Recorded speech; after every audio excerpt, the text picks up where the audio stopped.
Hello, welcome into the LCS Challengers League. It is playoffs. We are in the lower bracket semi-finals today. I'm joined in by, we got Keel here on the desk. Keel, it's good to have you in with us, as well as Beatdown. Always good to have you alongside, but let's start off with you, Keel. How are you doing today? How's it feel to be on the desk? I'm doing great. I'm super excited for this series, and I really still am kind of not sure who's going to win. Well, I mean, it should be a really good series. We'll get into that in just a little bit, but Pete, what about you? I mean, I'm kind of with Keel. It's really hard to know who's going to win with this one. It's definitely going to be an exciting series, and I mean, we're looking forward to it. We're going to get more on that later, though. Yes, we will. We'll dive into more of the details of what we have for the rest of the day, but we also did have something fun that we've been doing through this entire time of playoffs, and that is going through our top 5 MVPs. So let's go with number 3, who we have on the docket. That's Copy. Number 3 on our most valuable prospect list for spring 2023 is Copy. When evaluating candidates for the most valuable prospect, we put more emphasis on a player's projected success in the second year of their LCS career. Copy's potential was evident during his days on 100 Thieves Next in 2020, but he had a lot to prove and learn from his competition upon his debut in Challengers. In a pool of returning players to Challengers, Copy proved to be the premier mid laner who best developed his weaknesses, strengths, and overall consistency since his first split in spring 2021. Among all mids that competed the entire regular season of spring 2023, Copy was first in highest CS differential at 10, earned gold per minute, and second highest in both gold differential at 10 and CS per minute. In addition to his vastly improved laning phase, Copy showed remarkable proficiency in skirmishes and team fights, using only necessary cooldowns while saving key spells for bigger payoffs. We're confident his development over a 2-year span in the LCS will lead him to surpass his peers and become one of the most promising domestic mid laners in NA. I mean, Copy's a really good mid laner. We've been talking about him for quite some time. Keel, what are your thoughts on him? I've always thought he's really good. I started pro the same exact time he did, so I kind of was there like the whole time, seeing him get better. And yeah, I think he's like very consistent, very aggressive, and it's a lot of 2v2s when he's in the game. He's a very aggressive player. He didn't really start off that way, which is also kind of crazy. He was much more supportive back when he was on 100 Next. Beat, what about you? How do you feel about Copy being on the list? Yeah, I mean, it made a lot of sense, especially because like regular season award, he had a really good time there on CLG Challengers, even though they're no longer with us throughout the rest of the playoffs. I think Copy has a lot to be proud of for what he accomplished in spring, and even though he only earned number 3 on our list. Hey, you know, number 3 is still really good. Let's be honest, like getting up on the list is difficult. There's so many good players that we have throughout the North American Challengers League. But let's continue to talk about mid laners, because we have a fun little video that we got APA and Insanity to join in to talk about Aurelion Sol gameplay. So let's go take a listen. In our top 4 teams, we noticed that we have a lot of Aurelion Sol players. So, we asked them to rate our A-Sol plays, but what they don't know is that they will actually be rating each other. It's early game A-Sol. He's 0-3. Okay, the first thing I look for is Stardust. He has like relatively low Stardust for 12 minutes, but it could be a rough lane. I honestly think he could have W'd into them. Kind of wasty, but it's whatever. I mean, nothing too special, but I think that Vladimir is a little boosted. Roughly around gold. Like plat or gold? That was a gold level gameplay. So you nailed that one. That was actually gold. See, this is the kind of A-Sol gameplay I respect. Just full aggro. This Orianna kind of sucks. Orianna just ran it down. Honestly, this one looks like silver. That Orianna is just griefing. Either it's a tilted diamond player, and Orianna just like hates her jungle or something, or it's like silver. The A-Sol player is diamond and the Orianna is masters. That's concerning. At least for the Orianna. Okay, so it's definitely just like a tilted diamond / masters player. But this is good. You know, like a proactive TP play. It's a good TP top. They're actually diving. Generally all around a good play. This looks like a Halo game. They're diving top lane. Like 3-man, 4-man diving top lane, and they're responding to it. I feel like the A-Sol kind of wasted his E, but like TP play itself is good. Diamond to Masters, roughly. Honestly, straight up a challenger game. This is actually Diplex in their match against Cincinnati Fear. Yeah, actually, this does look like that. Oh, I didn't know that. Like, you can definitely tell it's like a good proactive TP, not something you see in solo queue that often. This one looks a little familiar. I remember seeing this game, Kangas. Nah. Like what series? I mean, this is our game. Massive R, massive E. I mean, I don't want to like full commit because they can actually kill me if Sejuani had ult, but she didn't. That E is insane. It has to be so late game. I mean, at this point in the game, my E is the size of a truck. It's just, you just want to like corral them pretty much to make time for I think our top laner who is coming. Wait, is ulti's up again? Unfortunately, at this point in the game, the Xayah can no longer flash my ult if she's in the middle of it. I mean, yeah, Insanity played it pretty well. Like his first ulti, maybe not the best, but Dignitas corralled them at the end, so it was like well played. Honestly, I think Asol is pretty good in a decent amount of scenarios, but mostly champions that are like short range or want to come into you. Honestly, I think in those scenarios, especially the ones where you would draft him, I think he is really broken. And honestly, you could probably be down like 10,000 gold and still win the game. So it's kind of skillless in some regard, but I also think like a decent Asol player, you know, you can definitely tell them apart from just any other Asol player. I really enjoyed Old Soul. I mean, obviously, I was like a one trick, but I think the change was like healthy for the game. Because Old Soul, if he was ever strong, was just super impressive. So, like, not the biggest fan, but I understand why Riot did it. I love that kind of video. It's funny, I was just telling you too, the only game I've casted of Aurelion Sol this split was the game where the Aurelion Sol fed and was 0-6. So I haven't really gotten to experience the power of Aurelion Sol outside of, you know, maybe me playing it once in a while. And even then it's like me playing the game. So, you know, we take those and leave those, right, Pete? Yeah. Yeah, it's a very interesting champion. That's really all I'm gonna say. I'm not sure I'm with APA. I don't know enough about old Asol because I wasn't really around when it was relevant. I loved old Asol. New Asol, not healthy. I'm sorry. Like that champ is disgusting. Yo, what about you? What are your thoughts there? I kind of thought it was very weak. Like I was one of the ones making the Asols go 0 and 5 because he just doesn't do anything. I early. think it was the game that I casted with you where actually I was diving APA Asol, I think. Then yeah. I think so. I think that was the game where I'm just like, man, this champ's so bad. Why are they playing it? And then when you do fall behind, it is uncomebackable against it. So yeah. All right, but speaking of comebacks and falling down, let's talk about the playoff bracket already. We have had so many games already played. I'm kind of sad. I'm very sad. We are almost done with the spring split. So Keel, since we have you on the desk, what have been the standout performances that you've seen through the bracket? My main one, honestly, is this recent Fear vs FlyQuest series. I was very That was good. I was very surprised how well Fear played in the series overall, and then even like the most recent C9 Dig series, also kind of wasn't expecting Dig to be so good. So I think the final four we have is looking very strong all across the board.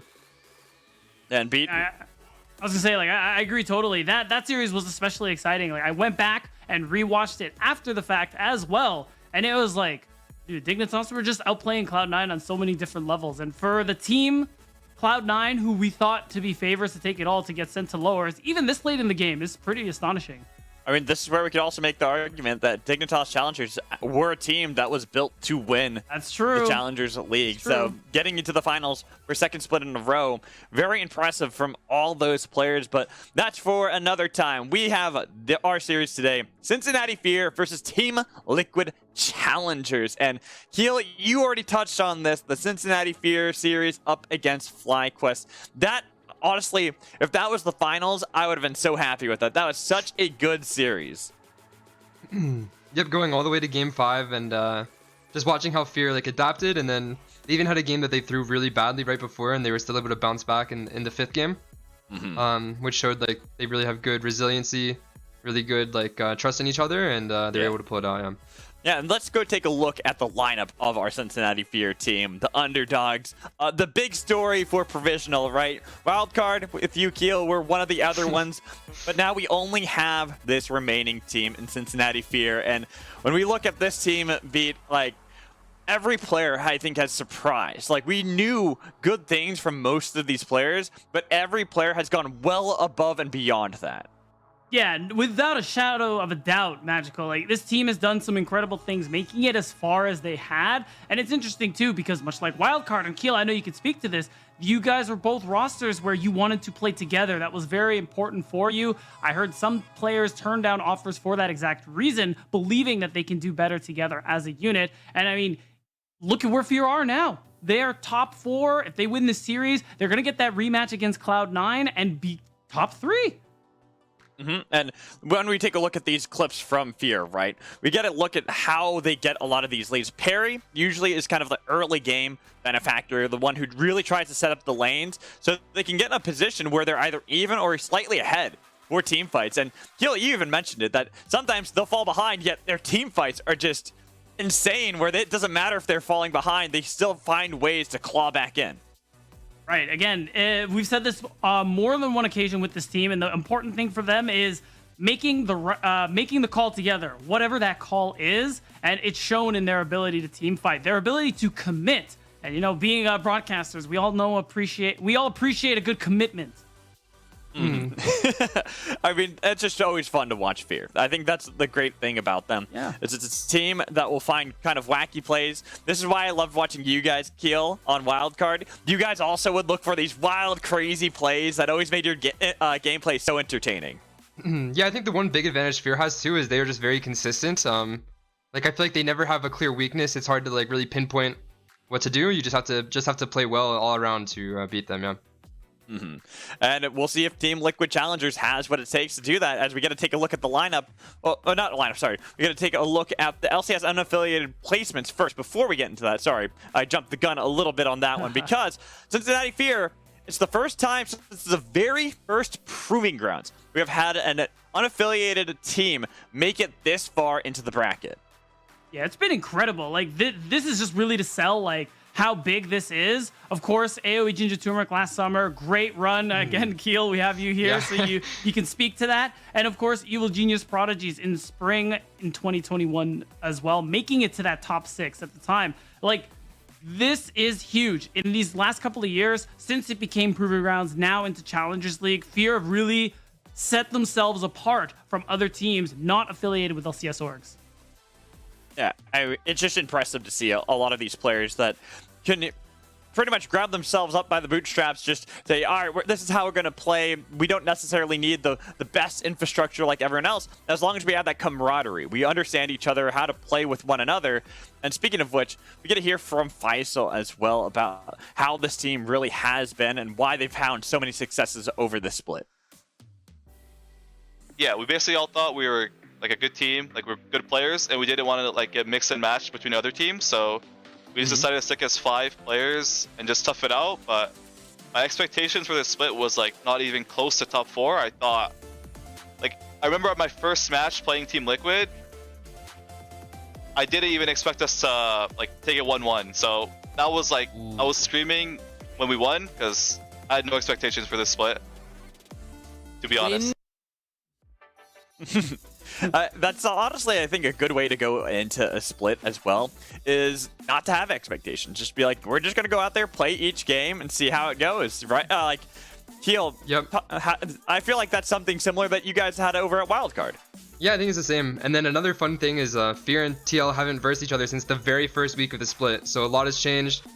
Patches, players, I how didn't they think of like that. to play. Oh my god. It was their very first debut match, so That's got a lot of time good point. to get their revenge on each other. Yeah. Yeah, and speaking of that, let's get into the lineup and the roster we for go. Team Liquid Challengers. I jumped the gun a little bit, but this team, We're here Bradley, now. we always talk about Bradley being the one player that is remaining from the 2-time champs of last year, getting the 2 medallions, while all 4 of the other players are new. But they're still here in the top 4. This is a team that continues to show up. And the thing with this team is that having that 2-time champion in Bradley return, we thought he'd be that big center point, but he's had an up and down split, has been playing better towards the playoffs, but it's been about the mid-jungle duo of this team. Mir, that player coming from OS after quite a long journey and taking Challengers League by storm, and APA in his first split, getting the call that a lot of us who were keeping an eye on that semi-pro scene were asking for, saying, when is he getting a shot? Has been getting it. And these are 2 big focal points for this team. Mir is a player especially who does so well at getting Arrow in the bot lane ahead. He takes such creative pathing, finds all these unique opportunities, and it is all for setting up Arrow. And that's something that Mir has just been looking great on. Like, all the plays that have set up Team Liquid have been off the back of 1 or 2 amazing plays out of Mir with a flank that has really caught everyone off guard. And we even got to hear a little bit from APA and Kim Down when it came to what they think has really clicked for them when it comes to the playoffs and how they've really grown as a team. Because I feel like when you kind of watch how Team Liquid Honda Challengers have been, a lot of it, like I said, is Mirror, but it just feels like everyone in general is kind of clicking. So I think it's only appropriate to hear from the last interview that we had with both APA and Kim Down to get their perspective of what has clicked. It definitely means a lot to be top 4. Like I didn't really set a expectation or standard when I first joined TL for where I'm gonna place, and it's like a good setting stone. You know, like top 4 minimum, top 3 minimum, or like, you know, going further and further. Just like first split, it's definitely very valuable to set like a very high standard going into the future. Definitely, I am really excited and very amazed that our team made this far. But I also think we do like deserve it since we have been working together and working really hard during scrims. So I think our efforts are being paid off, I think. Yeah, I would agree. I think that a lot has paid off for Team Liquid Honda Challengers and how they found these successes. All their players are looking like they're hitting their strides right now. So Keel, before we get ready for our first game here in the lower bracket semifinals, give us some analysis of what you think that is going to really happen between the two teams. I know at the beginning of the show, you were saying this is going to be a really close series. I still think so, and I think you guys were right on earlier. I think a lot of it will probably come down to the mid jungle. Both mids are like brand new to the league, and both like pretty hard exceeding expectations.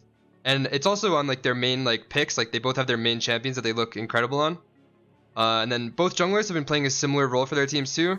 Like a lot of just like the tanky engage, like starting fights, making plays and ganks.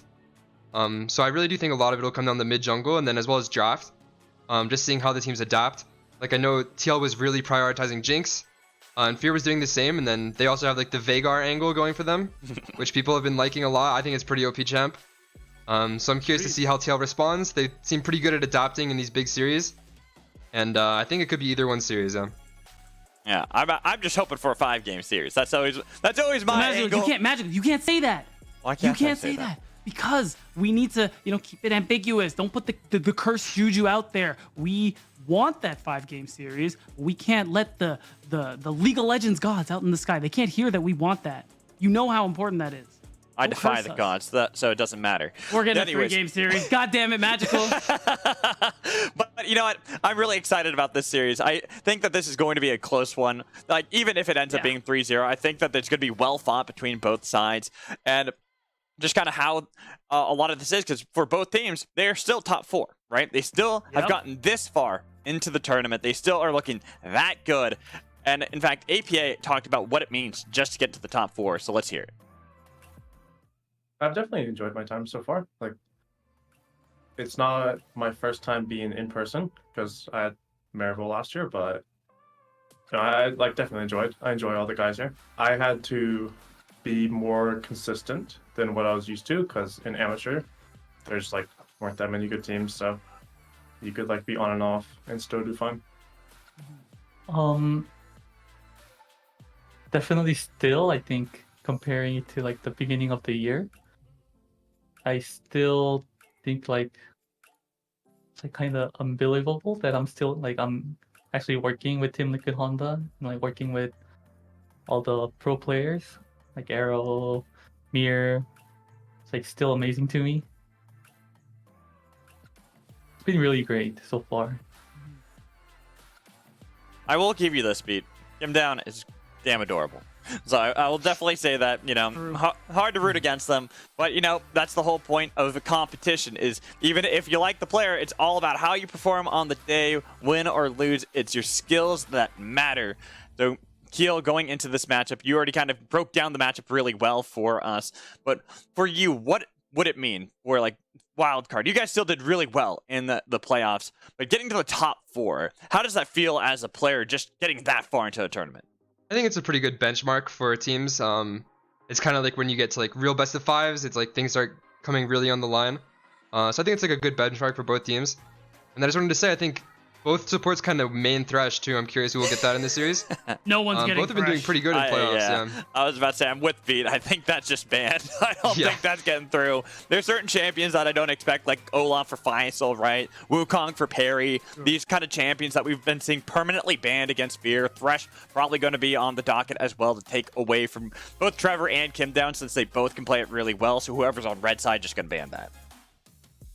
Yeah, it's possible. I'm curious to see. They might try and handshake, maybe some like Xayah Recon, maybe some Jinx into Thresh. Yeah. Possible. Yeah. I mean, it's always possible. You never know how draft is going to go, what teams are willing to leave open, especially when it comes to a best of 5. There's so much that you can change from game to game. You can say, hey, we can let that through for the first game, see how well we play into it. Maybe they don't play too well into it. That's when they decided they want to take that away. Yeah, I mean, it's worth noting too that Cincinnati Fear took red side. Blue side has been really strong for the most part. We talk about their ability to draft, how important it is this series. So it makes it very interesting that they would opt in for the red side. It means they got something spicy cooking for us. Yeah, but Keel, this is where we're going to let you go. We're going to get into draft for our first game here in the lower bracket semi-finals between Cincinnati Fear and Team Liquid Honda Challengers. So we will see you on the other side. And until then, you know, just enjoy the games, relax a little bit. Oh, there we go. 3-1 Fear, really quick prediction. We didn't do the, I did forget about that for a second. Thank you, Keel, for reminding us. But getting into this game, looking at the bans, already seeing that Olaf banned away, not surprised. Yeah, Fear is a team that are really difficult to draft against, in my opinion. It feels bad. Like, who is getting Olaf, Seraphine, and I'm betting Wukong banned away from you so often? No other team gets Seraphine banned from them across the entire split. The Vigar is a good shout because, like Keel said, it's OP. It's a really powerful flex for Cincinnati Fear and something they'll happily take first rotation. I wonder if you read this, though, because that means that Mir wants Wukong. They could easily leave open the Thresh here, since they banned away Jinx, and we know Trevor likes to play that with a lot of different styles. So they can say, you either get Thresh or Wukong. You don't get both. We'll get the other one. I think that's the handshake you want to go for, but they banned the Wukong instead, understanding that Mir is still very good on the champion. Yeah, that's interesting that that's the one that doesn't go through, especially with both junglers very big into playing Vi. But now that's out of the picture, it's an opportunity for Parry, can take Vi for himself, can still play the Sejuani, as we see the Rakan lock in for Kim down. Yeah, Rakan probably going to be that Xayah for Arrow. Keel was talking about that a bit as well. The fact that we've been seeing a lot of Xayah and Rakan, but the Xayah could be taken away.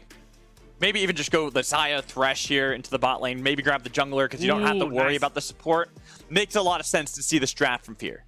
Yeah, it's a bit of a double takeaway too. Like, of course, Vi very strong considering what's left, but you take away the Vi Rakan combo, you take away the Xayah Rakan combo, and you get yourself a really strong bot jungle so far. And of course, APA with the hover, you can't fool us. I was about to say blind Aurelion Sol this early into the draft. Oh, Xin Zhao. Okay. That's pretty hype because one, I mean, these are more of the champs that Mir is actually excited about playing, because we look back at his time in Chiefs when he went to Worlds and when he was called Arthur.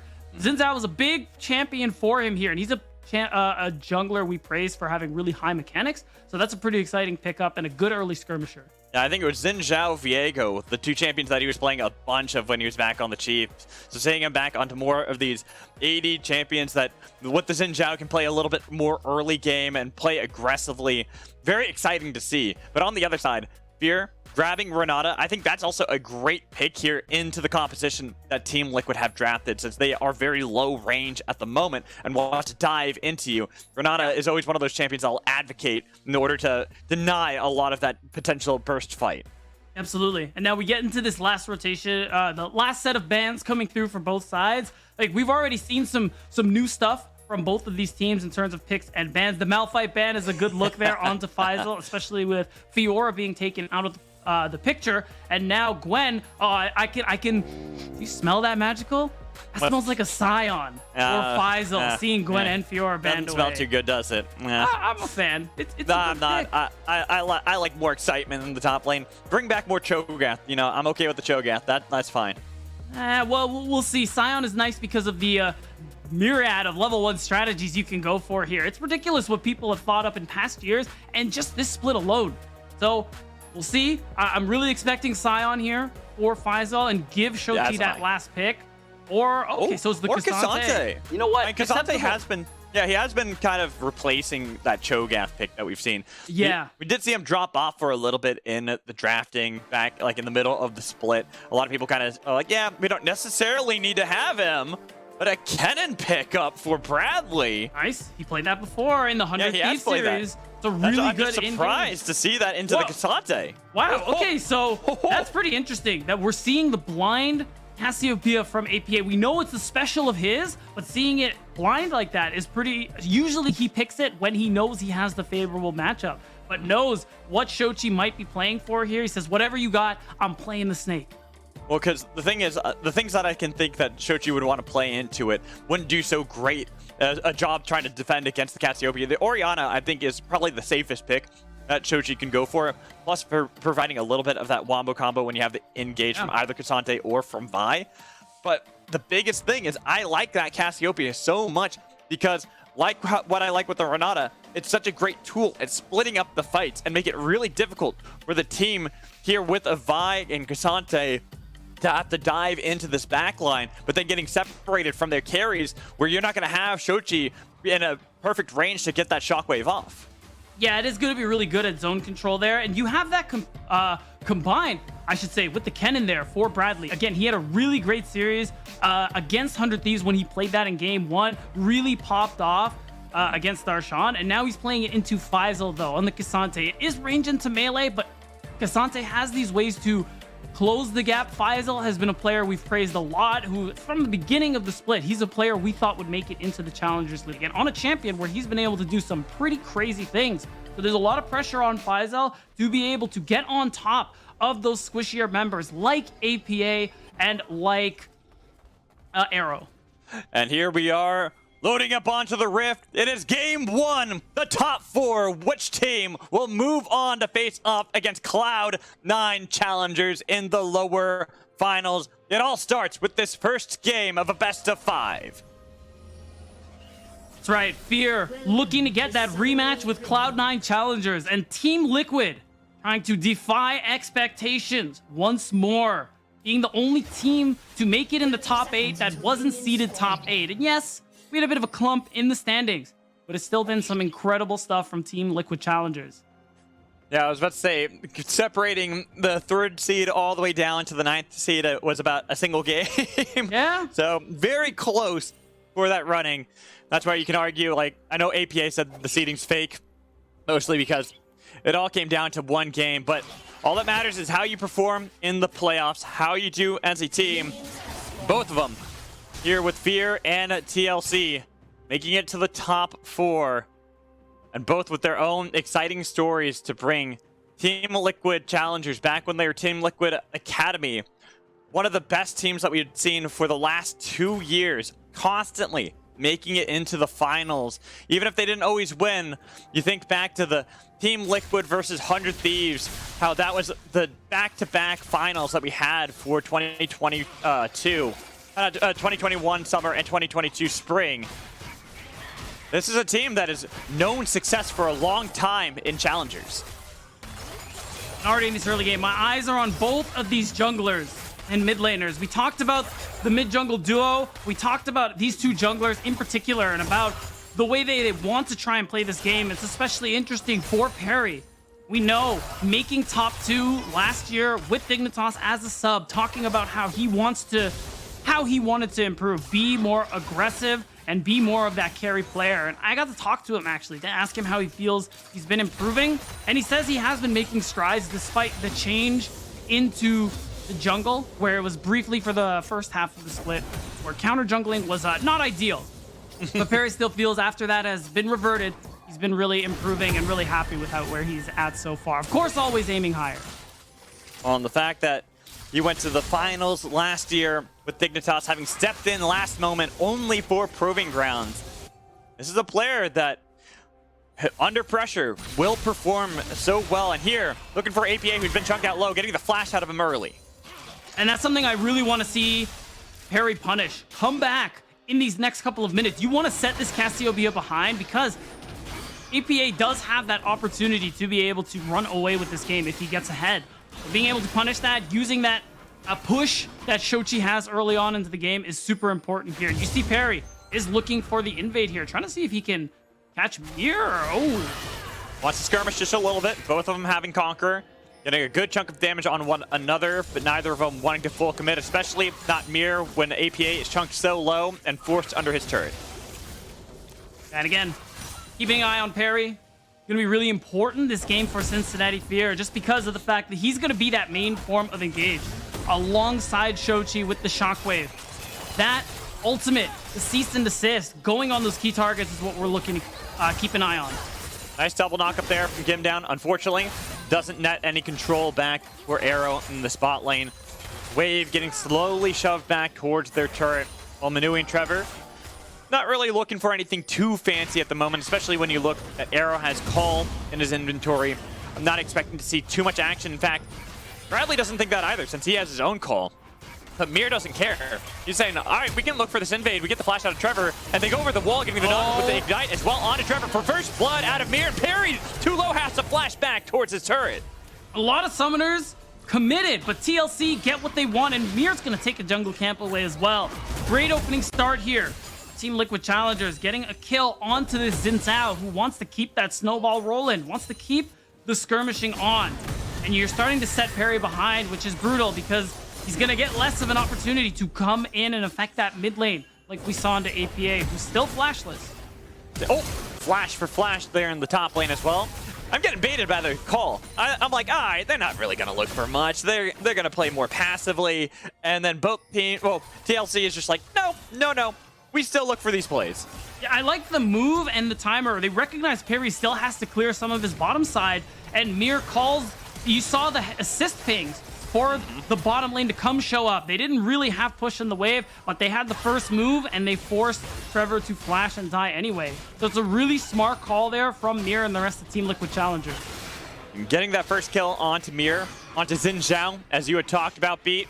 Important with how this player has been. Even if he hasn't always been the carry, he has been the player to set up the rest of the team. His Wukong play throughout the entire playoffs so far, it's always just that one or two cyclone plays that he's found that completely shifts the tides back to his team and makes it so that TLC can find these wins. And here, given more agency with Xin Zhao, one of those picks that he was so popular with on Chiefs, is looking already so dominant.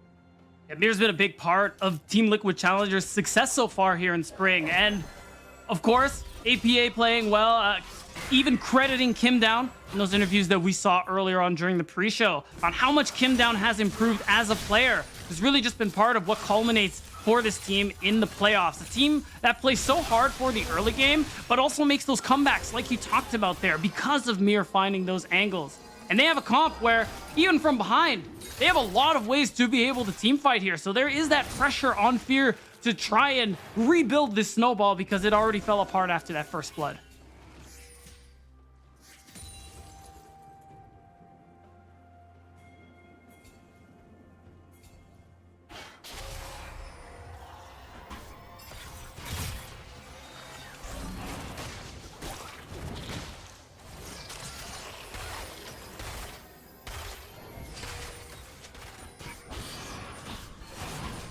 They know.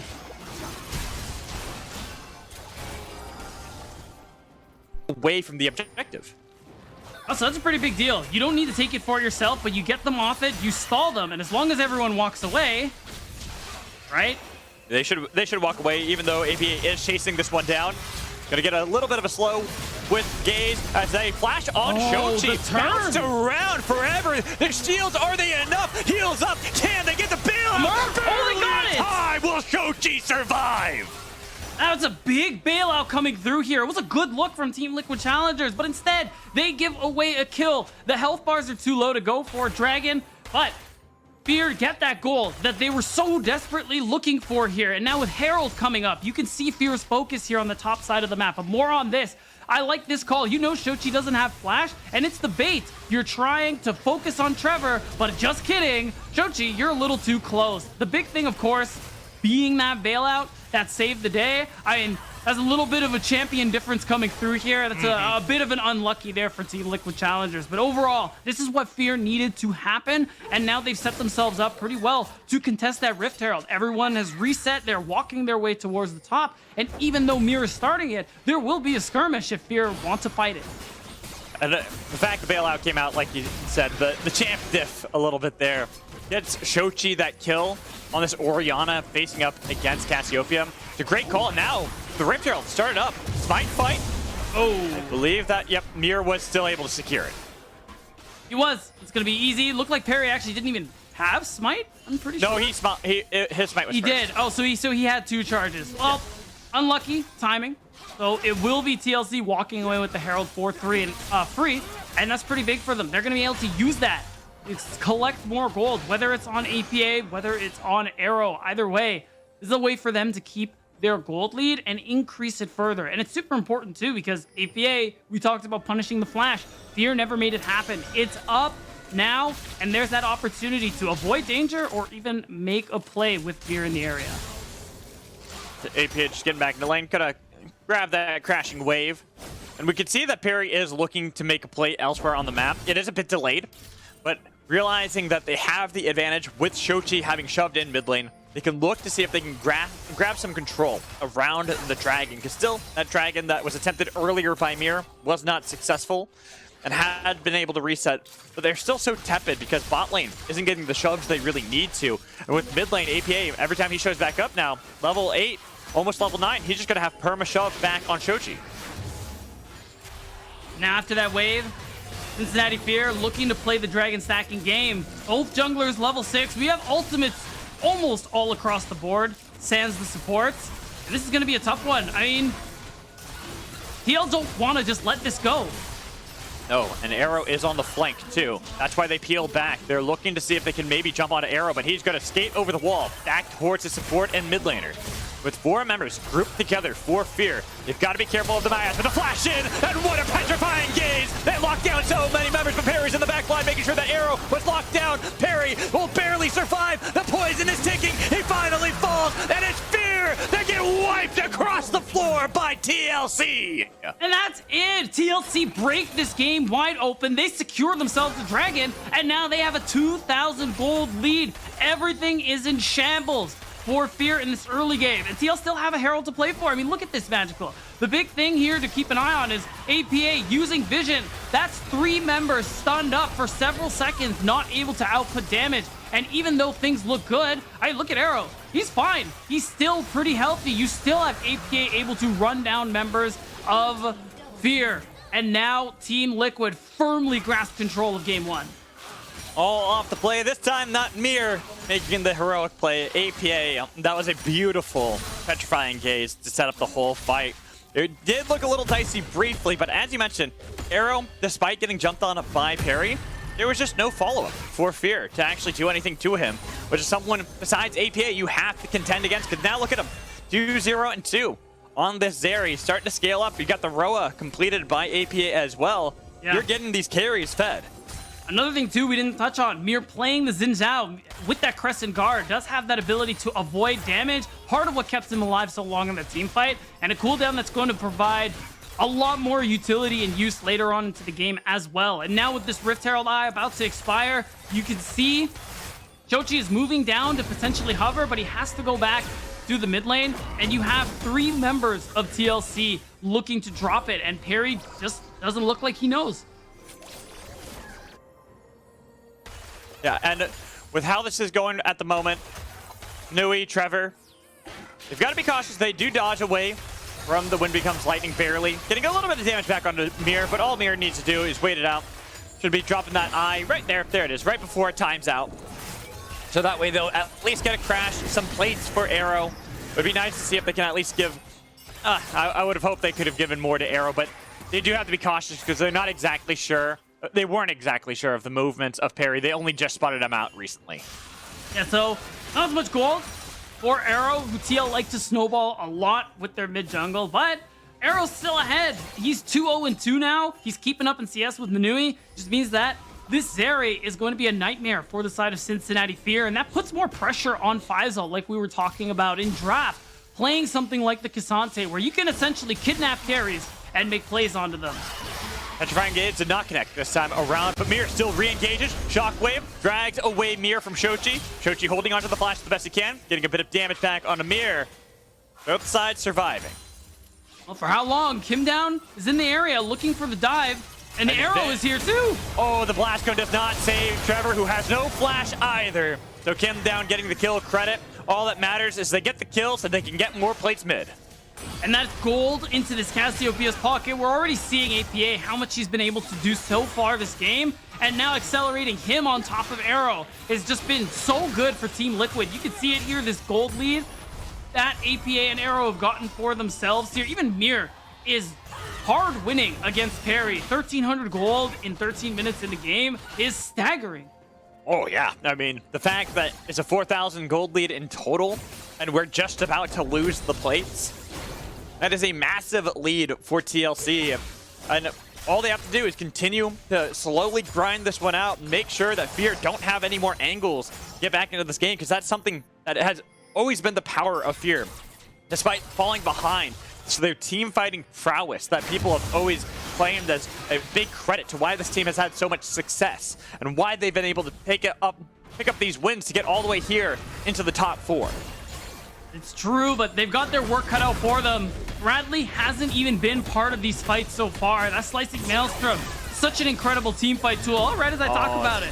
Fight, wanted the 1v1, didn't realize it was not a 1v1.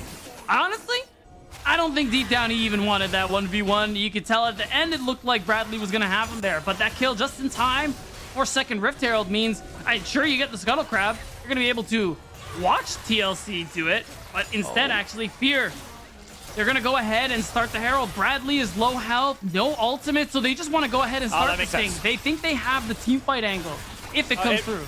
Look at where Arrow is as well. Way down there, no path to get there. So Bradley having to flash away from the shockwaves. Kim Down, use the quickness. APA in the middle, fighting, getting the grounded effect on Manui, trying to chase him down, but it's going to be a gale force away while in the middle of the river. Trevor's low, but he's got the bailout. Is he going to be saved? He will be saved, but he's got to go golden in order to do so. While Bradley dashes away, finally Trevor falls. Arrow getting another kill. While Bradley, one more tick. It's not enough. Bradley turns it around onto Manui, and Fear once again crumbled to TLC. And you can see it. They're trying. They are making these calls, trying to make these fights to get themselves back in the game. And this is what you have to do, especially because of the fact that they were getting converged on. But look at this. They're lacking the gold. They're doing damage all across the board, and they had to fight tooth and nail for one single kill. While the rest of the team, APA especially, able to just output so much DPS. And for all Fear's troubles, they do get the Rift Herald,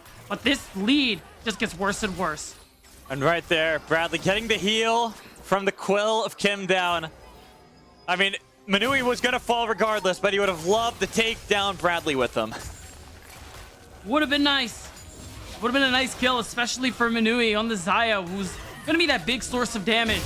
DPS in the team fights later on, but the option isn't there. The option for this Drake isn't there either, and even though it's a late soul for this game, TLC are in a position where they don't even care about it anymore. It's just about stacking those stats. It's nice to have in your back pocket since it's the only objective on the map, but it's also that denial for Fear. They're not getting anything this game. No, they're getting strangled out. And at just shy of 17 minutes, just shy of 7,000 gold behind TLC. This is looking like the TLC that of last year's, of the previous times when they won the Proving Grounds 2 times in a row. The team that had been so dominant, and even when getting knocked down into the lower bracket, would make the run all the way back into the finals. We're seeing that power, and there's only one remaining factor from the previous year that got the double gauntlets, as we talked about. Bradley, where this game has been very quiet, this series, this playoffs has been very quiet. It's all been on the other members that have been incredibly impactful, such as APA, Arrow, and Mir. And it just goes to show, too, Team Liquid as an org, how good they are at finding players, developing talent. You see it. The fact that this is a new org, a new team, and they have still been able to do some incredible things, particularly in this playoff run. Okay, quickness. Gotta be careful. You're getting burst down pretty fast. Getting down. Now Mir, he's in a little bit of danger. He's getting rooted in place, and Arrow was too late There will be a clean trade, 1 kill over to Fear.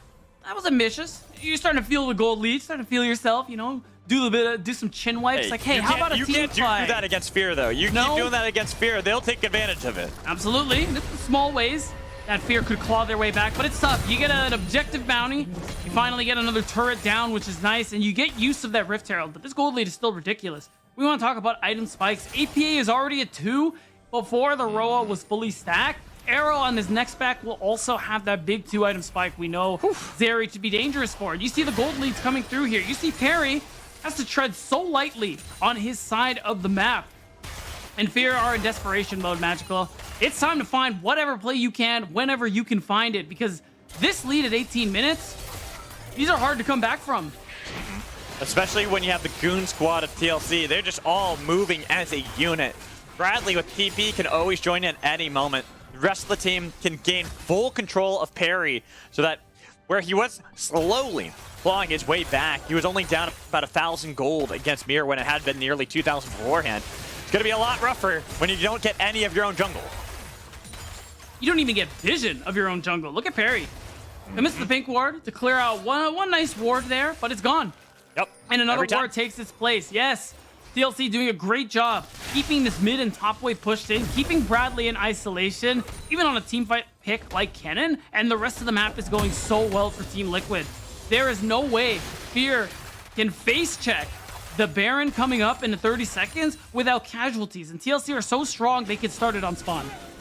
Not unless Fear can find a perfect pick onto someone like Kim Down or Mir before the rest of the team can even react. But with how TL are playing after Kim Down had fallen, being a bit too ambitious beforehand, they're playing a lot wiser, not putting themselves in danger. While Faisal, he's in a lot of danger. He goes all out trying to fight against Bradley, but it is not a 2v, it's not a 1v1, it's a 2v1 again, and he'll fall. This time, Bradley getting the kill credit. What a champ, though. How close Arrow was to falling down is something incredible, but that attention gives Fear the opening to take this turret. This is a good call, but You gotta be so cautious still.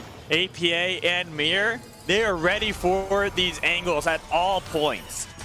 yeah, I mean, Fear had to do that. They had to try, break open the map a little bit with that turret, and use the opportunity of 2 showing bot to clear vision. But it's tough.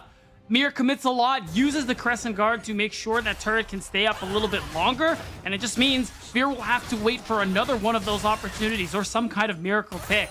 We're a minute from the Dragon. TLC's soul point, and it's a Mountain Soul, Magical. That would be the nail in the coffin, and Fear don't even have that opportunity to contest it. Honestly, they should just focus on that top side, trying to secure what little vision they can. Maybe, if they dare, trade it for the Baron. I mean, I'm always for the YOLO Barons here. When you're this far behind, thing's are crumbling. You know that the Dragon is going to spawn, and that is still point potential for TLC. Yeah. Why not gamble at all? You gotta force something out of TLC. See if you can find a forced play that gets them out of position. Yeah, no, this is good. Too often teams, even though it's soul point, fight fights that they just shouldn't be a part of. So I like this from Fear. If somebody shows up towards the top side and APA is walking, there is that opportunity. Fear shadowing Faisal for that play to show up, and the opportunity to get vision here. You can see it. TLC, the pings coming through. They have to check to make sure the Baron is not being started. And actually, that move just means Fear have to turn tail. 2 battle songs pop, 1 on each side. Well, TLC, all 5 members already grouping up here on the top half of the map, not letting that happen exactly as we were talking about, because Fear are definitely a team that we have seen willing to make those risky calls, understanding that it is now or never, a do or die situation. TLC's done their homework on their competition, and they're not giving them that angle back in, and even there, they force them out, go straight to the Dragon, knowing there's not enough time for Fear to set up around Baron. It's just good decision making in the moment, understanding what Fear needs to do to get back into it, not letting it happen, removing these options slowly and systematically. So at this point, with this Dragon about to go, Fear, they're just beelining towards that top side. There's so much vision that a bush play is not available to them, and you can see the hesitation. They don't have the opportunity to actually go for the Baron. So it's Dragon for nothing, and Team Liquid are just running Summoner's Rift. They didn't even know how many people were on that Dragon, which is even worse. They put down the blue trinket, I think it only spotted out 2 members. So they thought it was just a 2-man take where they could have gotten collapsed around Baron and punished for it. So Fear having to wait instead now. In probably the worst position you can find yourself here in game 1. 3 dragons on the other side. 6,500 gold separates the two teams. And you have no control outside of the three wards I can see on that top half of the map. Yeah, at this point, the only way Fear win these team fights, and Manui's reached that 2-item point. The Navori quick plays is huge for Xayah. Needs to be able to get a pick. It has to be APA, not even Arrow. Oh, no, Perry. You have no control here, my friend. It was an easy pickup for TL. And now with the TP from Shochi, again, another desperation. This time around the Baron. But no smite is on your side. It's 50%. And the engage from Bradley. Wanting more medals to his belt. That Faisal takes Terra over the wall, but does nothing with him. TLC, they've got to be careful, though. They did have a good hostile takeover there from Trevor. Got to avoid, but it's Arrow. He's got the damage on the other side to chase down these members and make sure TLC can go right back to Baron. And look at that fight. It was actually pretty solid from Fear. Look how low members of TL are. But the goal difference, it's too large, Magical. The gap is too wide. And Team Liquid get the Baron. And now they have what they need to start breaking open Fear's base. And look at this.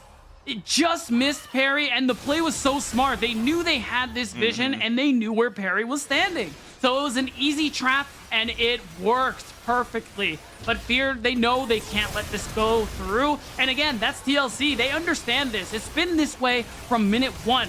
They got ahead. They know what Fear needed to do. They knew what their win cons were, and they took advantage of that knowledge, and they've just been doing it so well.